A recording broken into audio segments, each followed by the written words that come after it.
मयूरभंज जिला घागरबड़ा स्थित विवेकानंद शिक्षा केन्द्र 7वां वार्षिक उत्सव महासमारोह पालित हो जाइए। उत्सव मुख्य अतिथि भाव कवि और मंच निर्देशक प्रकाश चंद्र कुंडू जोगदे विवेकानंद शिक्षा केन्द्र उत्कर्षता को प्रशंसा करने सहित विद्यालय शिक्षा व्यवस्था उपर परामर्श देते।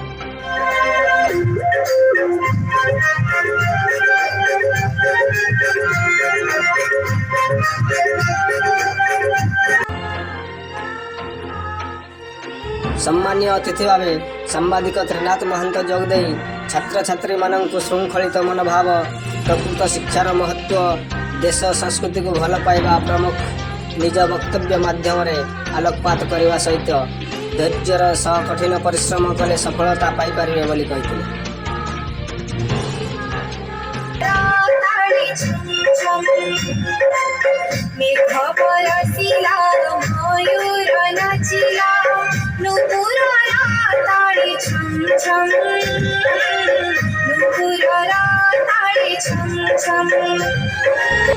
मुख्य वक्ता भाव विशिष्ट कवि और गाणितिक श्रीजुक्त मित्र भानुतंती जोगदे विवेकानंद महान व्यक्तित्व भारत संस्कृति आध्यात्मिक शिक्षा शारीरिक दक्षतार विकास उपर निजर वक्तव्य प्रदान करते।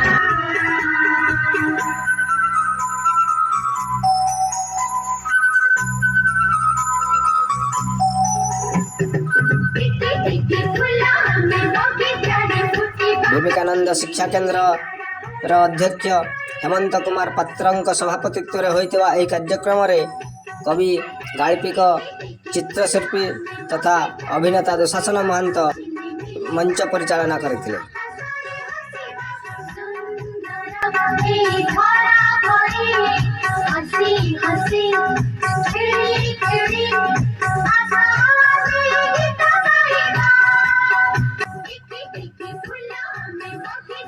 शिक्षक विधुभूषण गिरी वार्षिक विवरणी पाठ करथिबा बेले शिक्षयित्री कविता प्रधान धन्यवाद अर्पण करथिले।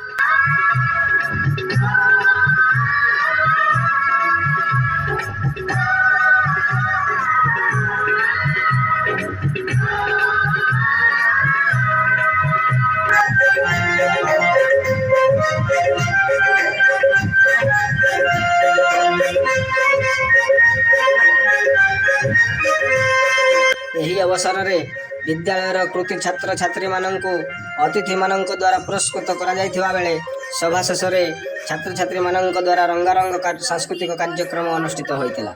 विद्यालय परिचालना कमिटीर सभापति अध्यापक पवित्र कुमार परिडा और संपादक श्रीयुक्त विजय कुमार गिरी प्रत्यक्ष तत्वावधान समस्त कार्यक्रम सुचारू रूप संपूर्ण होता बेले विद्यालय समस्त शिक्षक शिक्षयित्री और अभिभावक मान उपस्थित रही सहयोग करते।